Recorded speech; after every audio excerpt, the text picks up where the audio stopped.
எங்கள் அப்பா வந்து ஒரு அக்னாஸ்டிக்னு சொல்லலாம். சடங்கு சம்பிரதாயம் இதிலெல்லாம் நம்பிக்கை இல்லாதவர்.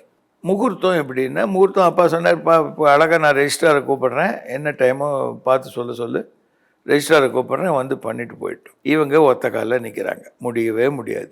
எனக்கு 9 யார்ட்ஸ் மடிசார் கட்டணும், அந்த அம்மி மிதிக்கணும், அருந்ததி பார்க்கணும், ஊஞ்சல் எல்லாம் வேணும்னாங்க. இல்லை பத்மா, நீ என்ன இப்படி பண்ணுற பத்து அப்படிம்பாரு. இல்லை அப்பா, எனக்கு அது வேணும் அப்படின்னு. அவர் என்ன சொல்றாரு, உனக்கு அந்த புடவை தானே வேணும், 9 யார்ட்ஸ் சாரி தானே வேணும், அப்புறம் அந்த ஊஞ்சலுக்கு ஒரு புடவை வேணும், ஜான்வாஸுக்கு ஒரு அந்த புடவையெல்லாம் வாங்கி கொடுத்துட்றேன், சடங்கு சம்பிரதாயத்தை விட்டுடு. விடவே மாட்டேன் அப்படின்னு ஒத்த காலில் நின்னா. மேடையில் நான், எங்கள் அம்மா, எங்கள் மாமா, பத்மாவுடைய அப்பா, பத்மாவுடைய அம்மா, இவங்களாம் இருப்போம். எங்கள் அப்பா ஃப்ரண்ட் ரோவில் உட்காந்துருப்பார். நீ தாலியை கட்டிட்டு வாப்பா, நான் ப்ளஸ் பண்ணுறேன் அப்படின்ட்டார்.